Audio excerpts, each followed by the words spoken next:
रात के वक्त आसमान की तरफ देखने पर जो चीज़ हमें सबसे ज़्यादा अट्रैक्ट करती है वो है हमारा चांद। चांद को देखने पर कभी न कभी आपके मन में यह ख्याल ज़रूर आया होगा कि चांद कब और कैसे वजूद में आया। इस वीडियो में मैं आपको यही बताऊंगा, तो बिना टाइम वेस्ट किए शुरू करते हैं। लगभग 5 अरब साल पहले हमारे सोलर सिस्टम की जगह गैस और धूल का बहुत बड़ा बादल था, जिसे नेब्यूला कहते हैं। इस बादल के दरमियान में हमारे सोलर सिस्टम का सरदार यानी सूरज ने सबसे पहले अपनी आंखें खोली। सूरज की ग्रेविटी यानी कशिश शकल की वजह से धूल और चट्टानों की एक डिस्क या प्लेट बन गई, जो सूरज के गिर्द घूमने लगी। ग्रेविटी की वजह से डिस्क में मौजूद गैसेज और चट्टानें आपस में मिलने लगीं और सैयारे यानी प्लैनेट बनने लगे। उन्हीं में हमारी अर्थ भी शामिल थी। चांद की फॉर्मेशन को लेकर साइंटिस्ट की तरफ से 3 थ्योरीज बनाई गई हैं: को formation theory, capture theory, great impact theory.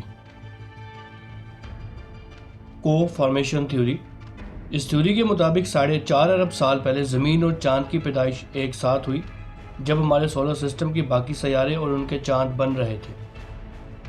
Capture theory, दोस्तों इस थ्योरी के मुताबिक चांद एक रोग प्लैनेट यानी आवारा सैयारा था, जो इधर उधर भटकता रहता था।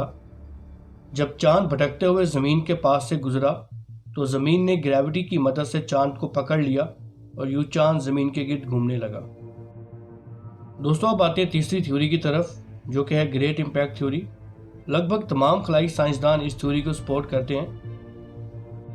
इस थ्योरी के मुताबिक लगभग 4.5 अरब साल पहले एक आवारा सैयारा जिसे थिया नाम दिया गया, जो कि मरीख यानी मार्स के साइज जितना था, हमारी ज़मीन से टकराया। इस टक्कर के नतीजे में मलबा खला में फैल गया। ज़मीन की ग्रेविटी की वजह से वो मलबा ज़मीन के गिर्द एक रिंग की शक्ल में घूमने लगा। अब यहाँ ग्रेविटी ने अपना असर दिखाया और मलबा आपस में मिलने लगा। यूं सैकड़ों सालों में मलबा मिलकर हमारे चांद की शक्ल इख्तियार कर गया। दोस्तों फॉर्मेशन ऑफ मून को लेकर ये तीनों थ्योरीज हैं।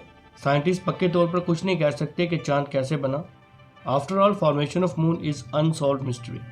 वीडियो पसंद आने की सूरत में इस चैनल को सब्सक्राइब करें और साथ मौजूद बेल आइकॉन को प्रेस करें।